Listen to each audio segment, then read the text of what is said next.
Good morning, and a very warm welcome to all our clients and partners of Nedbank Financial Planning, Nedbank Private Wealth, stockbrokers, and Nedgroup Trust.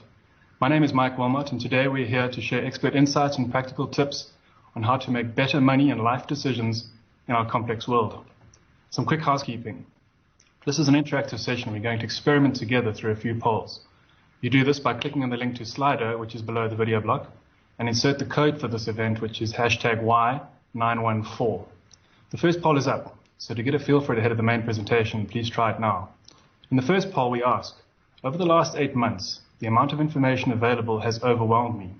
Your options are 1, not at all, 2, rarely, 3, sometimes, 4, a moderate amount, or 5, a great deal. We hope to have time for a few questions at the end, so please use the Q&A chat box on your right-hand side to submit a question during the webinar. If your screen happens to freeze, press the refresh button. You will receive an email in the next few days with a link to a recording of this webinar in case you'd like to share it or watch it again.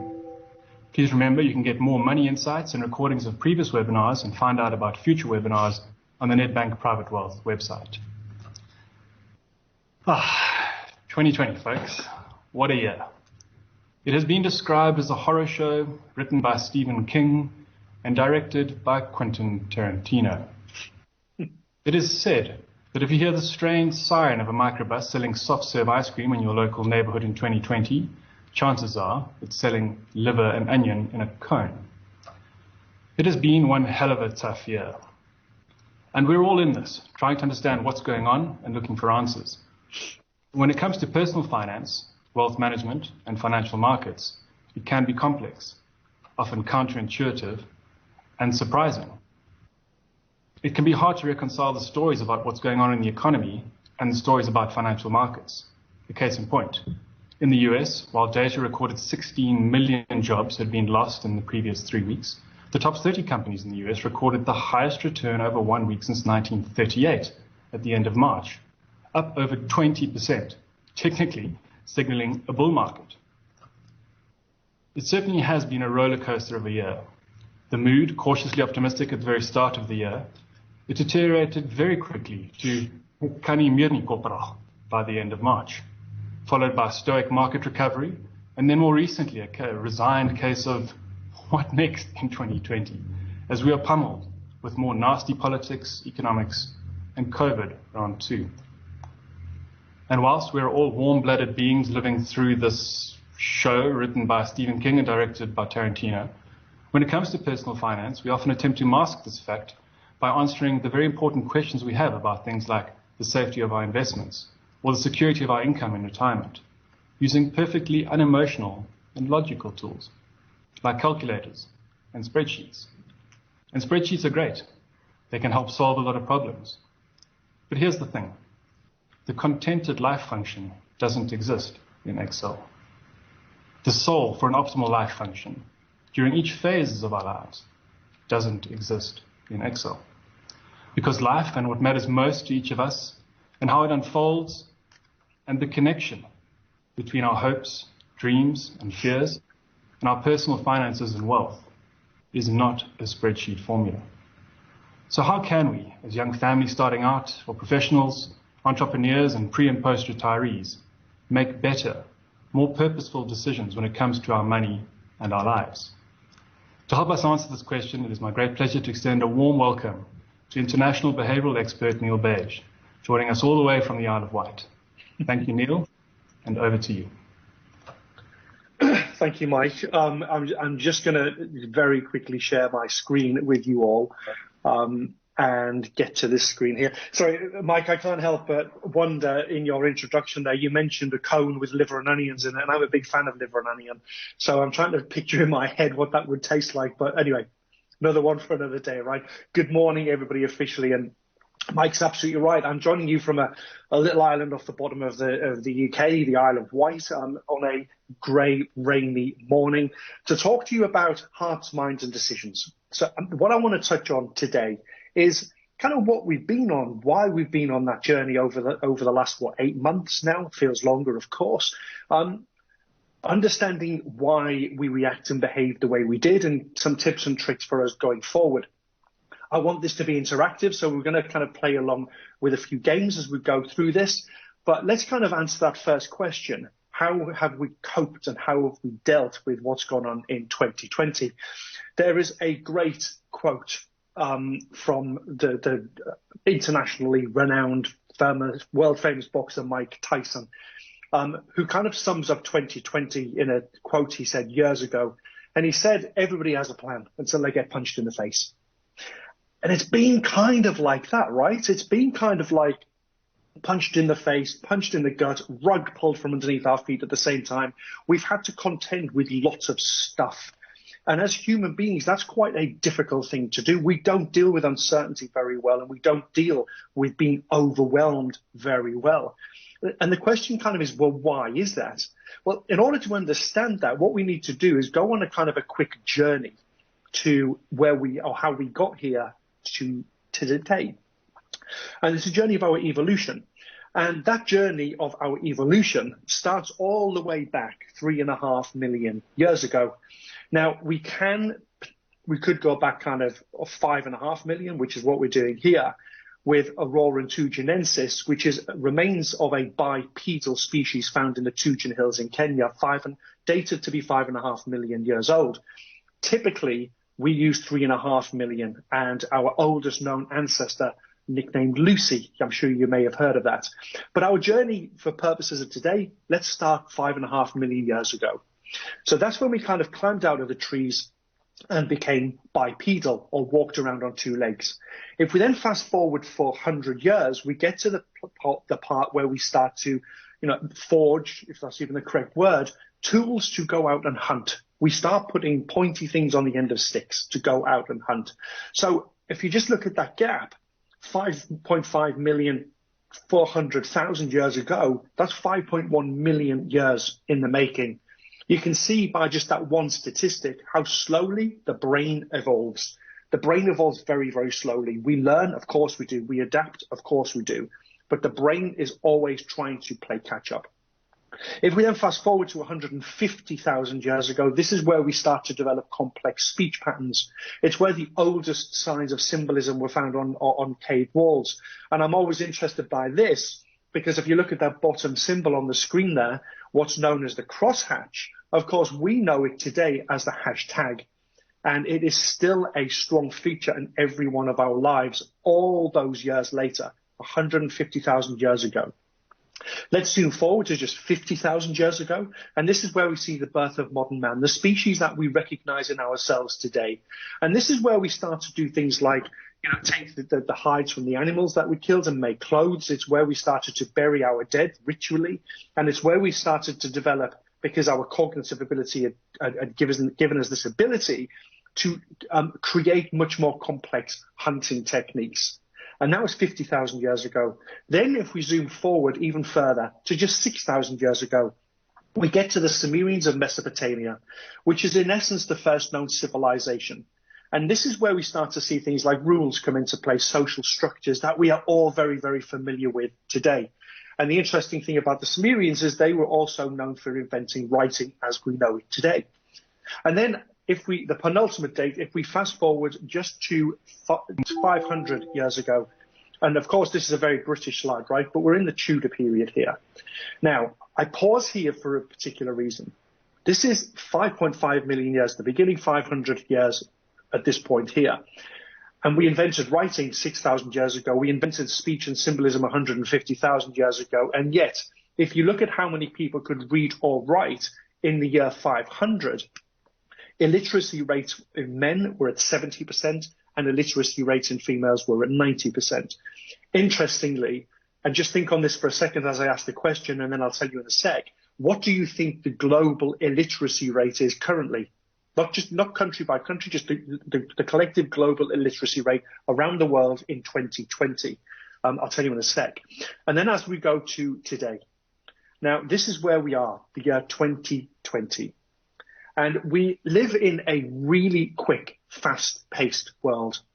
Modern living, this kind of fast-paced, always on, 24-hour news, access to social media non-stop, brings with it real significant problems for us. By the way, before I move on, the percentage illiteracy rate around the world currently is 14%, 1-4. So 14% of the world's population can't read or write functionally. Just to put that into context, by the way, that's just a little bit less than the population of China, the most populated country in the world. So imagine a country the size of China who can't read or write. It gives you some scale, if you like, of how big the problem is still in the year 2020. But this modern life that we live brings with it real problems. And this is all kind of because of the way we've evolved as a species. So when life was much simpler before modern living, we lived in what was known as an immediate return environment. What this means is our actions were felt immediately. If it rained, we took shelter. If we were hungry, we ate. If we needed food, we would go and hunt. So life was much, much simpler, and everything we did was for immediate return. But we live in a kind of a world now that is known as a delayed return environment. And what this means is, as it suggests, is the actions we take today typically will benefit us at some point in the future. So we diet now so that in the future we'll have a healthier life. We save money now so that when we retire, we will have enough money to live the life we want.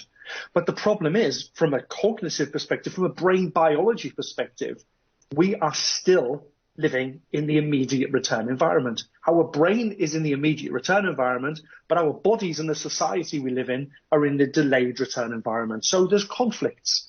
And you can see these as two things. We used to live in the now. We now live in the later.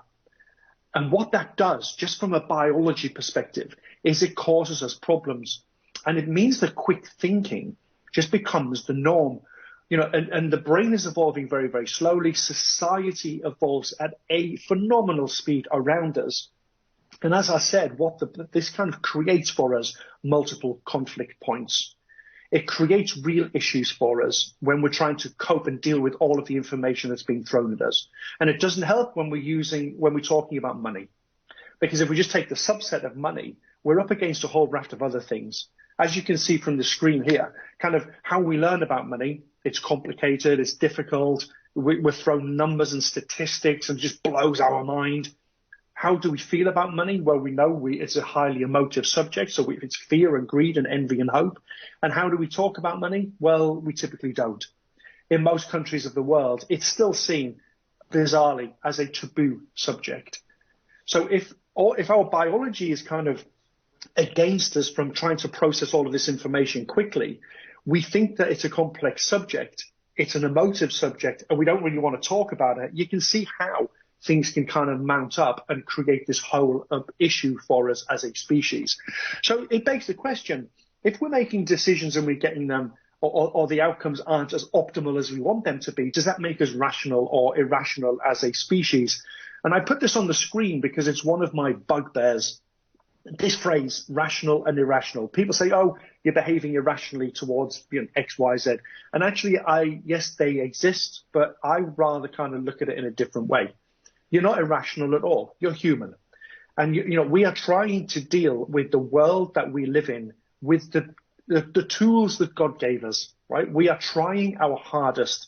Nobody wakes up on a morning and thinks, I think I'll make a bad decision today. Nobody does that. We wake up and we try our hardest to make the best decisions possible for us. But so in the realm of whether we are an irrational or rational species, we're just a human species trying to do the best we can. And in this phrase, you're not irrational, you're normal. What does normal mean, really?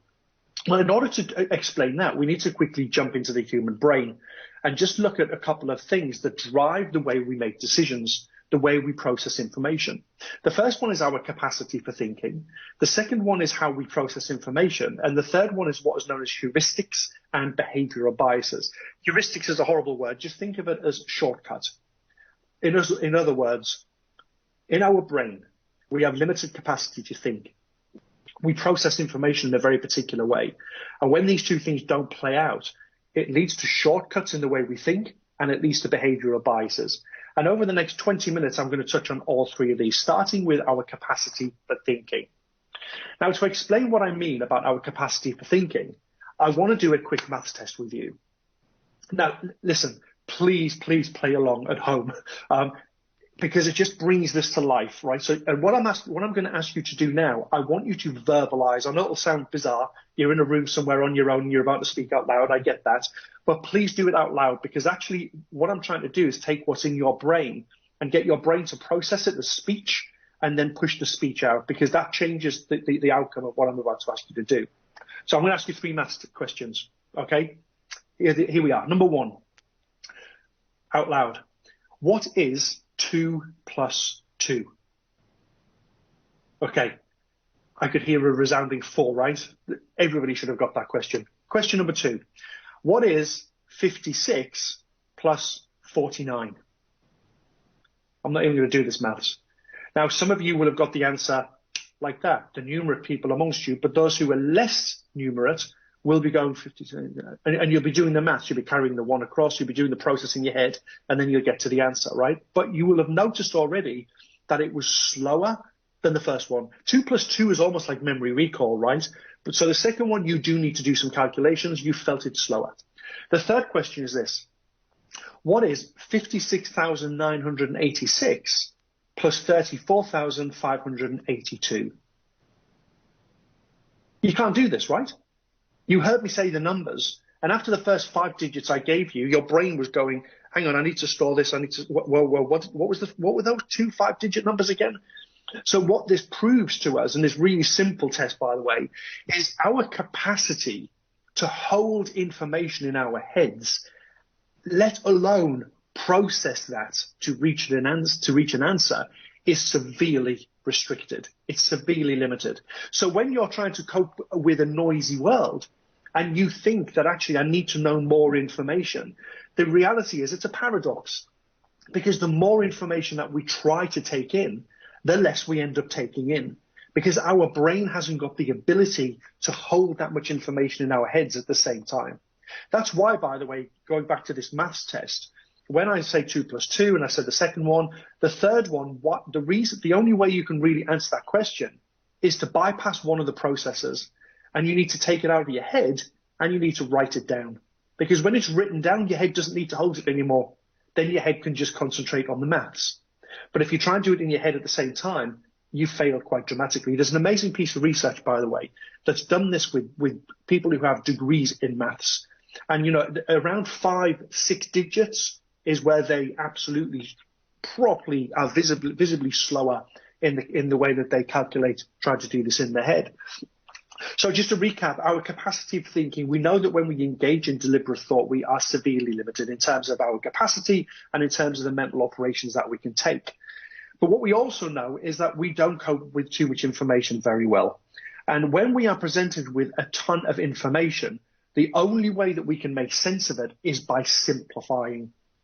And by that, I mean unconsciously simplifying the amount of information that we're given. So we start to drop information out of our head. We start to focus on the salient pieces of information.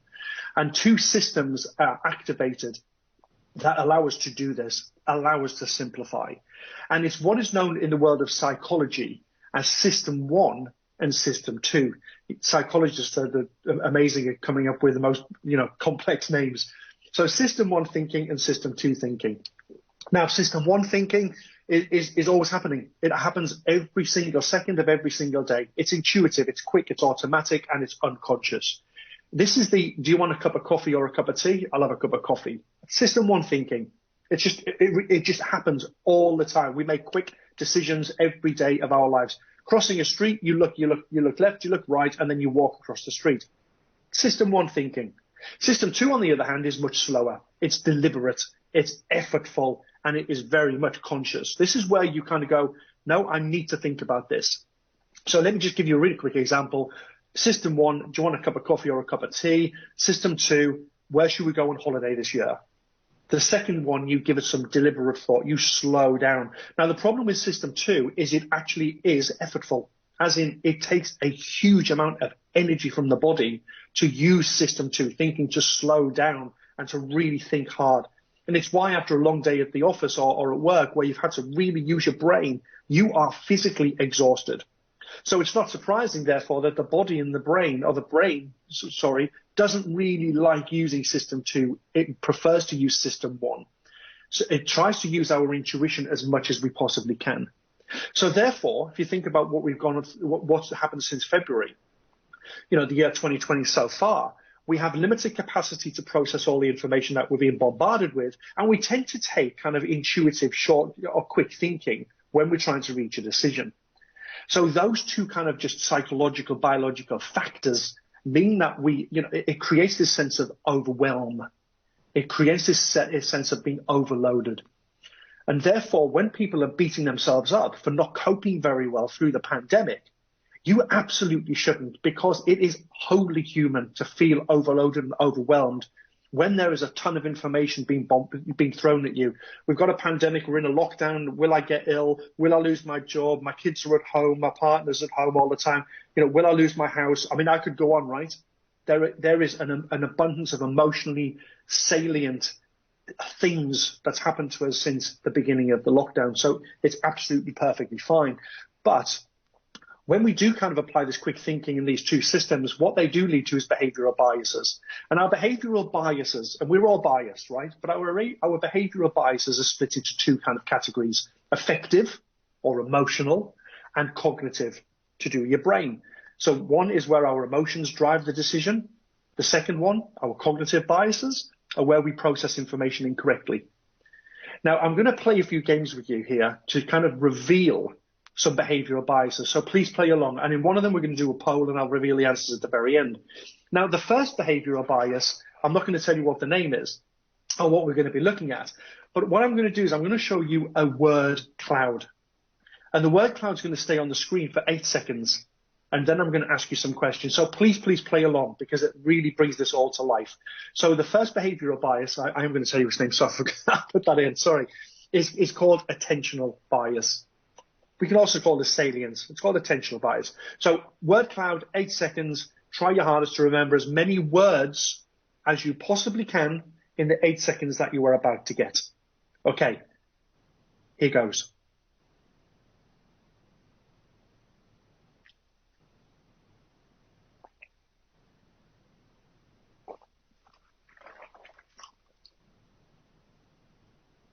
Okay. Right. Here's your question. And please play along. Okay. It's really straightforward. The question is this: which word did not appear? Passion, lover, terrorist. Which word did not appear? So just get your answer. Same thing, verbalize it, because there's a process there. Okay. Now, the word that didn't appear was lover. Lover didn't appear. Passion, terrorist did. I'll show you this. I'll show you in a second.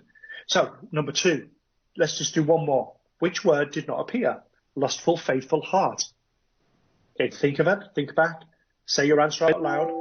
Get to a point. Okay, the word that did not appear was heart. Lustful and faithful did. There's the word. Now let me just tell you why I do this.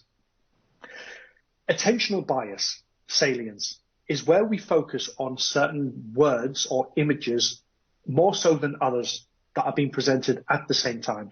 Now, what's interesting here is I've done this around the world to thousands and thousands of people, and the splits typically are around a third, and a third. Yet every single person listening today saw exactly the same information at exactly the same time for exactly the same length of time, yet you all take different bits of information from this. Our attention is drawn to certain words. I've done this as a research project, by the way, and nearly 100%, 99.4% of people get passion as a word. But it's the other words around the circle where people struggle to recall them.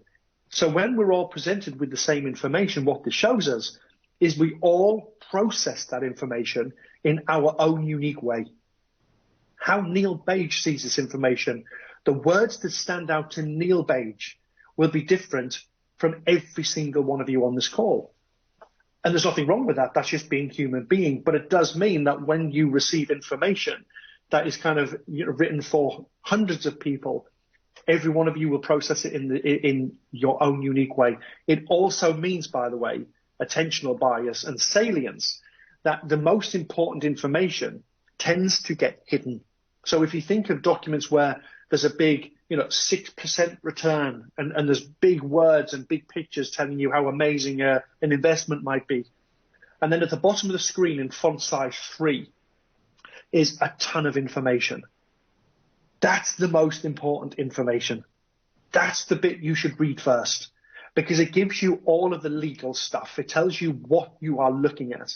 And unfortunately, we have a tendency as a species to be drawn to the big flashy numbers and not read the most important things that sit along the bottom. So when you're looking for information, or when you're looking at any information, don't be drawn in to the kind of the big flashy or powerful words and images. Make sure you look deeper. Make sure you look at all of the information. And in particular, try and find the most relevant and the most important information. Okay, number 2. And in this one, we're going to do a poll. And this is a quiz. So I'm going to ask you a question, and it's a true or false. When you land on your answer, please don't change your mind. Go with your gut. System 1. Whatever you think the answer is, go with it and stick with it. Okay? And here's your question.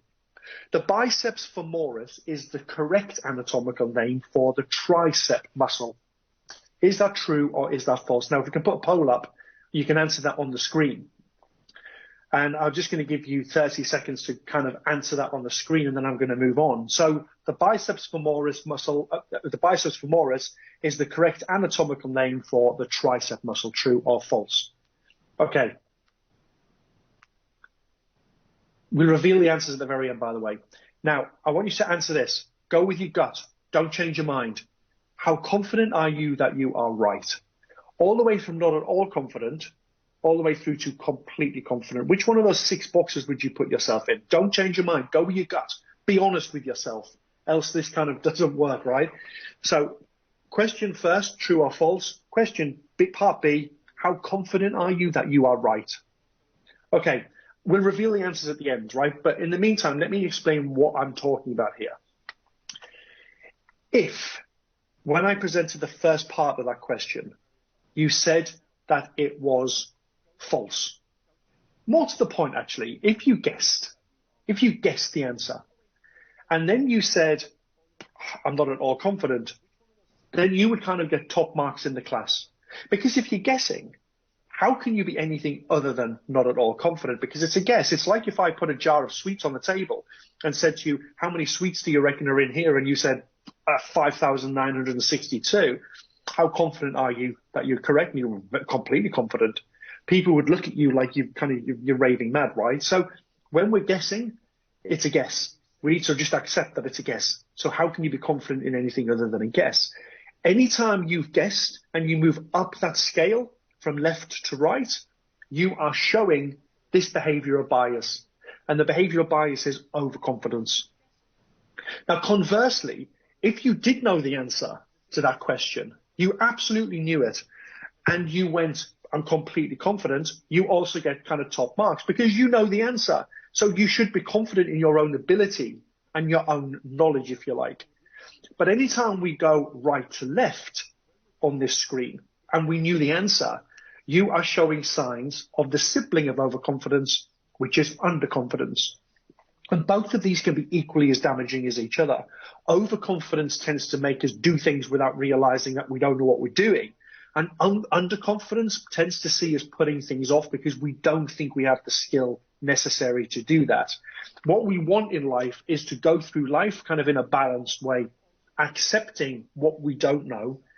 And when we do know stuff, using that to our advantage. Now, when it comes to financial matters, you tend to find lots of people in the underconfidence categories, if you like, because it's a complex subject matter, right? And because people feel overwhelmed. But the reality is they know what they're doing. And a good financial advisor, a good financial planner is there to kind of metaphorically hold your hand and kind of lead you through to the decision that you need to make. By the way, going back to, so you know the answer, the bicep femoris is the correct anatomical name for the tricep muscle, true or false? If you said false, you would be correct because it is the correct name for the hamstring or part of the hamstring at the back of the leg. So if you said false, well done, top marks to you too. So this behavioural bias that we're talking about is overconfidence. And by the way, there are 2 behavioural biases that psychologists say are the most profound. The kind of one known as the mother of all behavioural biases, which is confirmation bias. which is where we only seek information that supports our views, at the same time ignoring anything that proves we're wrong. And the second one is overconfidence. So we need to make sure that when we're making important decisions, we are not basing them on overconfidence or underconfidence. We're basing them on a balanced approach, accepting what you know and accepting what you don't know. And when you don't know something, seeking the help of an expert to make sure that you're making a decision based on fact and based on evidence. It's really, really important for the decision-making process. And then finally, the last one I want to quickly touch on in number 3 is, and I say this sadly, right, is my favorite behavior to research, because this is where marketeers, this is where they live in this behavioral bias. It's the behavioral bias of framing, which is when we make a decision based on how information is presented to us, as opposed to all of the facts, the details, or more to the point, the full picture. What do I mean by that? Well, I could ask you a question about retirement, and I could say to you, do you reckon that you could retire on 70% of your current income? And you would think about, could I retire on 70% of my current income? Yeah, you know, and you'd make a decision. I probably could. I'll tell you the research behind this in a sec. I could also ask you this question. Could you retire on a 30% reduction in your current income?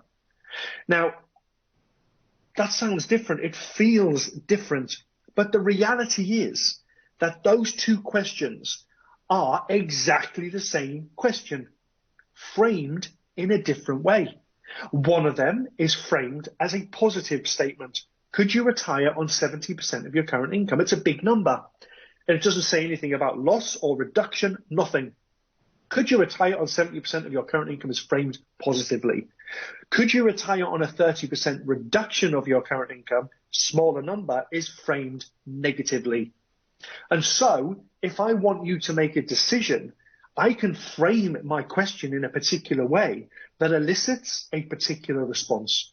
And it's why marketeers use this all the time. When we go to supermarkets or when we're trying to buy something, it is the way that they advertise is framed in a particular way to elicit a particular response in us, a particular emotional response. The example I use again at conferences around the world is if you were stood in a supermarket aisle looking at yogurts, and one half of the yogurt said 80% fat-free, and the other one says contains 20% fat. Which one would you buy? Why would you go to a yogurt that says in big bold letters contains 20% fat? It's framed negatively. Contain or 80% fat-free, framed positively. And I tell you what, if you become as sad as I am, when you walk around supermarkets and airports, you see framed messages everywhere. Drives you mad. But framing is really important to make sure that you have all of the right information to make an informed decision. And I put this in because I think this is really amazing. There was a Sicilian psychologist called Gaetano Knizia who designed what's known as the Knizia triangle, which you're looking at on the screen here. And it's used to describe or to demonstrate several behavioral biases, and more to the point, how we process information and see things that aren't there. Now, you can see on the screen here, there's 3 triangles, 3 chevrons, and 3 Pac-Man type shapes. It doesn't show us anything at all. But if I order them in a particular way, what I can get you to see is something that isn't there. Because if this is the image you first saw, and I said to you, how many triangles can you see? The answers from when I've done this range from 1, 2, some people say there's 6, some people say there's 5. The answers are always different. The reality is there isn't a single triangle on this screen. There is a white void, and the chevrons are still there, and the Pac-Men are still there. None of them are making a complete triangle. And yet the way the brain processes information, you see it immediately. And if I just go back a slide, there's the mess. And if I rearrange it again, your eyes instantly see the triangle. It's absolutely amazing. So how we see information, how we process information, how information is framed is really, really important. So given everything I've just talked about, what does all of this mean? Well, look, let me recap, right? We've been on this kind of messy journey since the beginning of 2020. And we know that we have limited capacity to process information. We know that we have fast and slow processing kind of processes, if you like, in our brain. And our natural inclination is to think fast, is not to think slow. We know that we take shortcuts when we process information. And we know that we have behavioral bias. I've just shown you 3 of them. And we know that those behavioral biases are affective or emotional or cognitive, to do with our brain. Now, the research is absolutely crystal clear on this, that when it comes to behavioral bias, by far the strongest of those 2 systems is our affective system, our emotional system. Our emotions can get triggered very, very easily. And when our emotions are triggered and our affective behavioral biases come into our thinking, which are all unconscious, by the way, we're not conscious of this, the outcome can be completely clouded by our emotional trigger. So we need to make decisions that are big and important in a much calmer, unemotive place if we can get there. Now, in relation to financial decision making, that's easier said than done, because we know that actually one of the biggest stressors in life is money. Money decisions, financial decision making is fraught with complexity and big emotional decisions. So the tip that I give people every single day of the week, I would give this tip, is to have someone by your side to help you navigate the kind of the landscape that we're in, this fast-paced 21st century living. Have someone by your side who can help you navigate the world. And for that, and I practice what I preach here, for that, the role of a financial planner is absolutely crucial, because they are not only there to help you with your financial planning, they are there to help you navigate the noise and to cut through the noise so that you can base your decisions on a framework that is evidence-based. It's not based on emotion. It's not based on confirmation bias. It's not based on overconfidence. It's not based on how things are framed. It's based on evidence and it's based on fact. And a good financial planner will act as a navigator at exactly the same time, and will question you and will challenge you to make sure that the decisions you make are not only based on fact, but are absolutely relevant and valid for you and your financial plan, for you and your dreams and for your aspirations. So in relation to financial well-being, the financial planner, a financial advisor, is absolutely a crucial cog in that role. But actually, step back out. What tips can we give just generally to navigate this noisy 21st century life that we live in? Well, these are my top tips. Number 1, and this may seem a big, bold statement. And by the way, everything I'm going to say on the screen, I live by. So I'm not telling you to do something that I don't do, because I genuinely believe this to be true. Number 1, limit your social media exposure. It is full of noise. It is full of opinion, and it is full of people telling you what you should do, how you should think, and telling you what they think is the outcome of information that they've processed. And very quickly, we can be drawn in to non-fact-based noise. So if you want to make important decisions and you want to kind of navigate the noisy 21st century landscape, take yourself away. I'm not saying all the time, by the way, but that's why I put limit. Limit your exposure to the place where we know the most noise is, social media. It is full of fake news, and it's a story for another day, but there's a great piece of research on the speed that fake news travels, and therefore when people just see it so much that they believe it to be true, and we don't take the time to dig deeper and to see if it is true or not. And that kind of leads me to my second point. Always double check where you get your information from. Don't assume just because you've seen something that that's true. You should always question. You should always look and go, where's this from? Who said this? Is this from an official source? Is it from, John down the pub? Who said this? Where has it come from? Because we unfortunately have a tendency to just react to the first thing we see. It's called anchoring. We anchor ourselves to the first piece of information we see. So we should kind of try and remove that anchor and think, I just want to double check the veracity of this. I just want to double check where this is coming from. And the final tip is to eat well, exercise, and sleep on it. Exercise, I don't mean run, go to the gym, do whatever you want to do, but just walk, go for walks, just get some air to clear your head. And when you need to make an important decision, a big decision, absolutely sleep on it, because what happens is our brain resets when we sleep. Our emotions reset when we sleep. And when we wake up, we see things in the clear light of the next day. And the fourth tip, I did say 4, is my most kind of prominent, if you like, the most important tip. Anything that you need to do that's important, question it. Is this right? Where's that information from? Is that right? He said this, she said that. Is that right?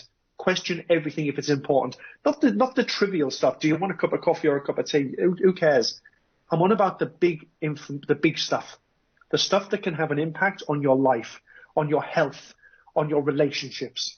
If you're about to make a big decision, make sure that it is based on fact and evidence and not on an overly emotional response, and question everything, because it's the only way that we can give ourselves the best chance at making the best decisions possible.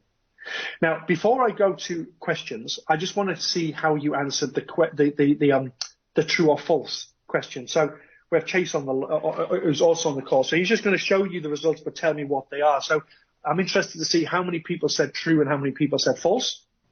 Amazing. That's a big, I actually think that might be one of the biggest numbers we've had back. We clearly have some medical students and doctors on the call. So 78% of you got that correct. And then I'm interested in how many, did anybody say, what was the percentages, Chase, for not at all confident?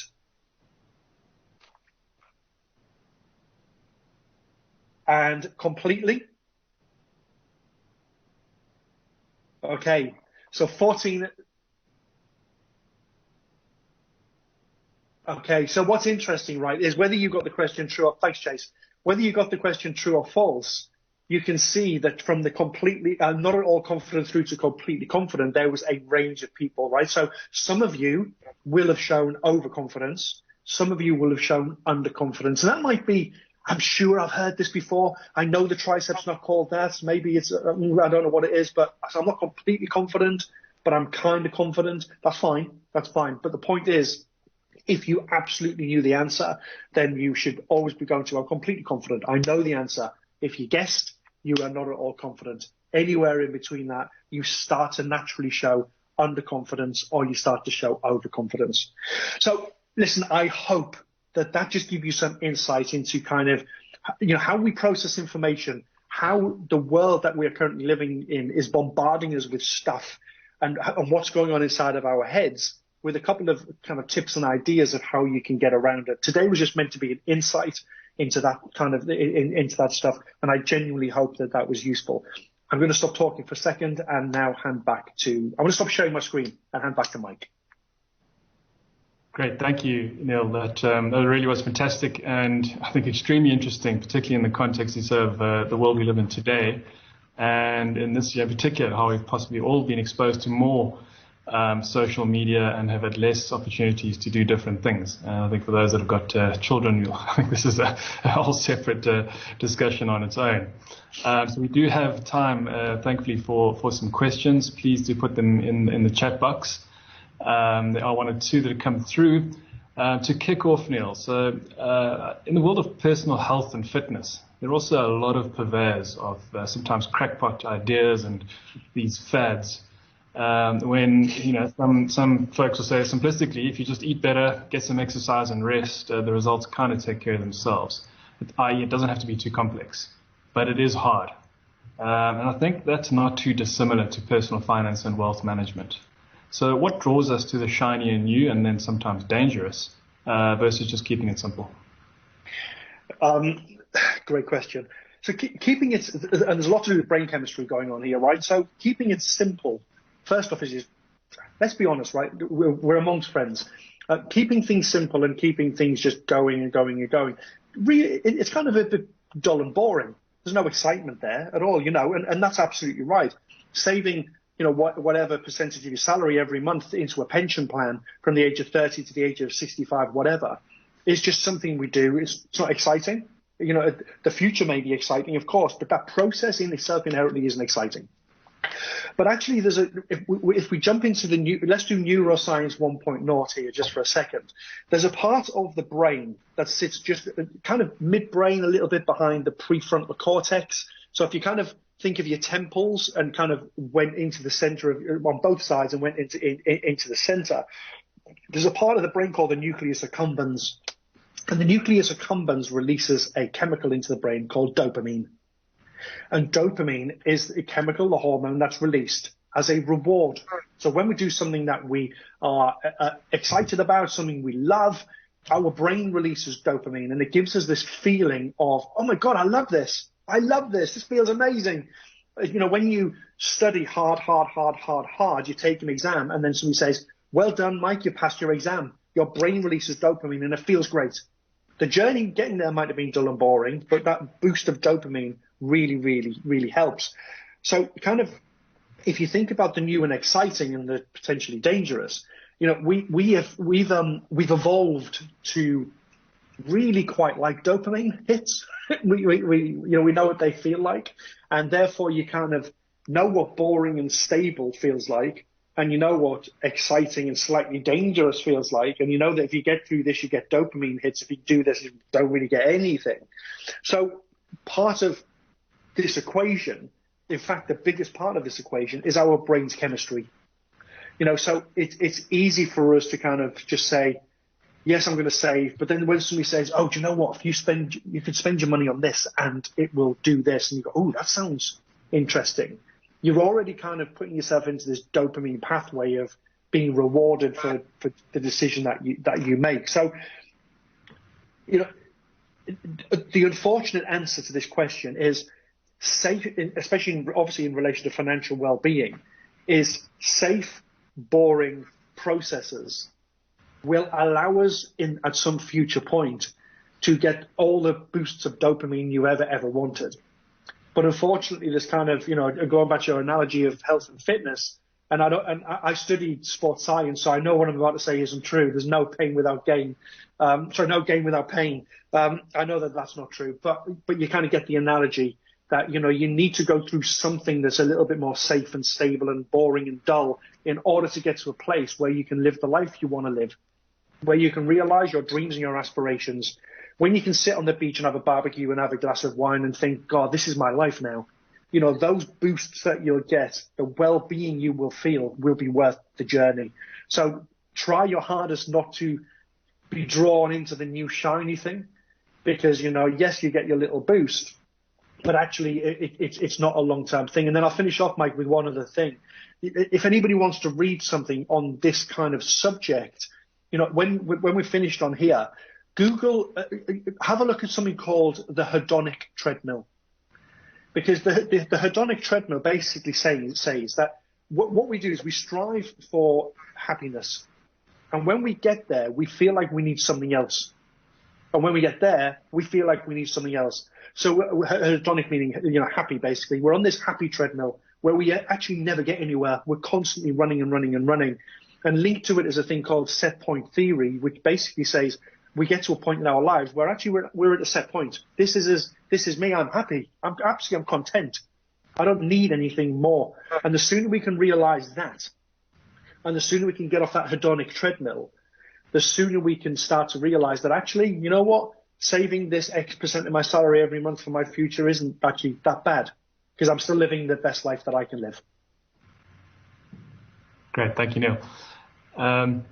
We have a question here around, so should we be avoiding social media in terms of this instant gratification problem, if I can call it that, if it is for market analysis? So if content provider XYZ are signaling risk or providing analysis, should we be limiting intake of such sources as well?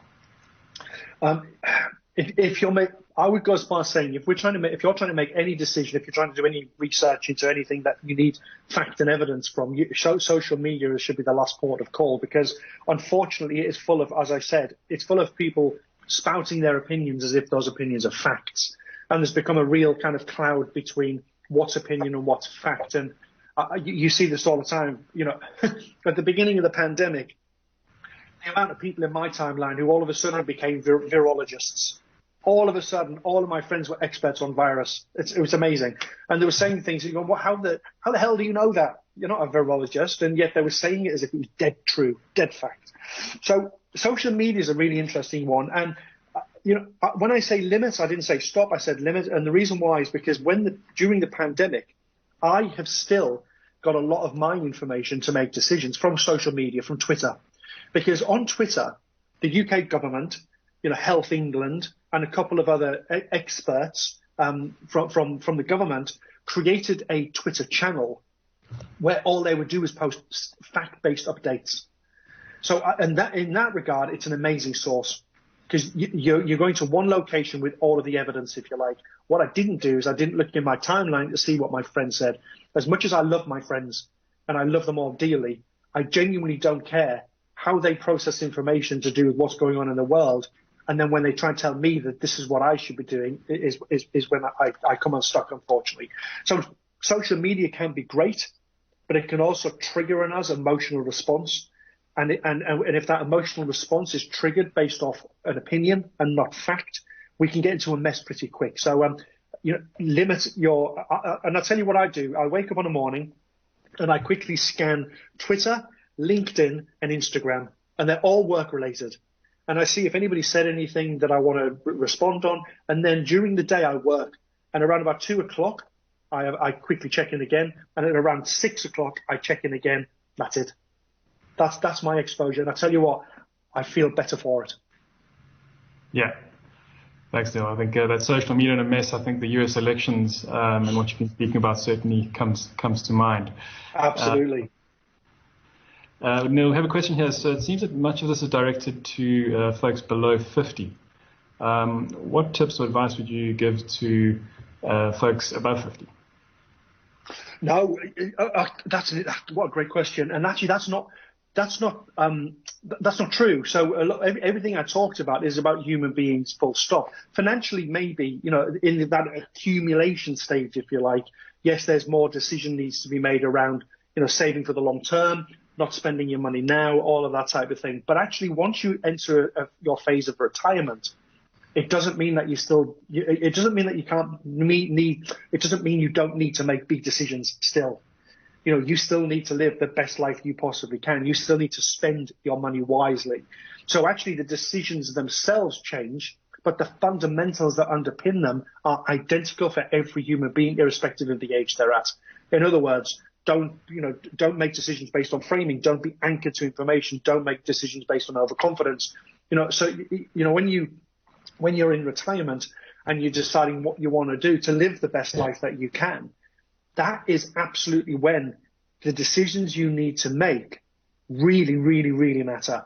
Because, this is the point in your life when you want to be happy, when you want to feel fulfilled, when you want to be doing the things that you do. You don't want to be living in a state of regret. So having understanding the behavioural biases that are at play allow you to have that framework just to make the best decisions possible. The beauty, and I'll say, the beauty of retirement, and actually working as I do with people who are in retirement, understanding their behavioural profiles, is that more than any time in life, there is more of an opportunity to use system 2 thinking, to slow down a bit and to think, is this what I want to do? Whereas when you're in this this immediate reward world, especially in the working world, where everything's a million miles an hour all the time, and people are just making decisions because we're full of decision-making, opportunities, if you like. In retirement, a lot of them disappear. So we can push system 2 to the fore more. We can slow down. We can think about it. And therefore, everything I've just said is as relevant at that stage of your life as it is if you're 20 and you're just starting out. Yeah. Agreed, Neil. I think what also springs to mind for me in this conversation is simplistically in the industry, we talk about fear and greed. And it's not always positioned as a bias, but it's more the emotional aspects that lead people to make often decisions where they miss out because they are fearful and they may have a worldview that things are going to fall in a heap and often don't potentially take enough risk in their long-term savings journey because of fear. And greed, where on the opposite side of the spectrum, where you see your neighbor coining it in Bitcoin as a terrible example, and you're now suddenly feeling jealous and you're comparing yourselves to other people and you start taking on too much risk, chasing that shiny, too good to be true opportunity because of something coming from greed. And I think no matter where you are in your journey, I think those two things play a part. Can you maybe just give us some color around the link between fear and greed and what you've spoken to us about today? Yeah, so there's two behavioural biases constantly at play, right? Constantly at play. There's the bias of loss aversion. And loss aversion is, we typically, just to give its textbook definition, we feel a loss typically 2 times stronger than we feel an equivalent gain. So if you lost 100 rand, you would feel that twice as much as you would if you gained 100 rand. Right? That's the theory behind it. Loss aversion is really pervasive. It's really powerful, and kind of works its way into many of our decisions. So when going back to your what you just said there, Mike, you've got people who are making decisions, but they're going, I don't want to take too much risk, really, because. That's loss aversion is at the core of that. Sitting alongside it and actually kind of like linking together like this is regret aversion. And we don't like feeling regret. We don't like feeling regret. So we try and do things where we limit the regret that we may feel. So I don't want to lose anything, but I don't want to regret it. I need to save for the future, but I'm living in the present. And what you get to realize very quickly is how paradoxical being a human being is. We constantly have these push and pulls constantly going on in our unconscious mind. So what you need to do is you need to kind of sit back and slow down and think, right, what decision do I need to make here? Right, I'm not, by the way. I'm 30. I'm going to retire when I'm 65. That's 35 years' time. Well, actually, do you know what? It makes perfect sense that I take more risk now because I've got longer period of time to recover should anything happen in the short term. What's the evidence? And I look at the evidence. There's a chart of every bull and bear market in history. Well, actually, we know that bull markets last far greater than bear markets do. So therefore, and there's more of them. So you kind of, once you start looking at the fact and taking the emotion out of it, you start to see, oh, okay, I'm not saying it doesn't feel horrible or it's not going to feel difficult still, but you just need to base your decisions on facts. So there's lots of biases like that, Mike, where you've kind of got this paradox going on where you've got one bias says, our bias is, oh no, I want to do this, but another bias is going, no, we should be doing this. Like the devil and the angel sitting on your shoulder, constantly battling with each other. Yeah. We have the time for one more question before we close. Neil, so knowing what you know, what advice would you give to your younger self about navigating your in-laws? My in-laws. Listen, I'm gonna be really honest with you. So I left home to study when I was 18, and I never went back to where I live, and I still see my family. And then when I was in my early 20s, I met my wife, who I'm still very happily married to, and so I was 22, I think, and I'm now 46. So I've been married quite a while, and my in-laws have been like surrogate parents to me. They've been amazing. They are Italians from southern Italy, fiery tempers, amazing cooks. So I think the one lesson I would give my younger self is learn the language sooner. I now speak Italian, but I didn't for a long time. So learn the language sooner, and if I apply my psychological head, understand that different cultures have different reference points, and therefore their behavioural biases are slightly different to the behavioural biases that I have. But Mike, listen, I'm very, very, very lucky. I've got the most amazing in-laws who just happen to be the most amazing cooks. And that, for me, is kind of like the golden ticket. Fantastic. Folks, in closing, thank you so much for joining us. Please look out for the following in your inbox over the next few days. So there's going to be a link to a recording of this webinar. There have been a few questions around that. So you will be getting a link, and you're welcome to share this webinar or watch it again. We've also partnered with Oxford Risk, who are leaders in behavioural finance, to bring you a groundbreaking survey that can assist you to understand your personal financial behaviour and how to use this insight to make better money decisions. It will take you less than 10 minutes to complete, and if you are a client of ours, you'll be getting an email link to the survey directly. Your views matter to us, so please help us to improve our service to you by giving us your feedback via a short survey that you'll receive after the session. We'll also be hosting smaller, more interactive sessions on tax-efficient investing and retirement planning and investment. Please indicate your interest by posting your name and your surname and tax and or retirement in the chat box. That's your name, surname, and tax, and or retirement in the chat box. Please note that your details will only be visible to the webinar administrators. On behalf of Nedbank, I want to thank you again, Neil, for a wonderful presentation, and especially to all of you for joining us today and for your continued support. Goodbye, everyone.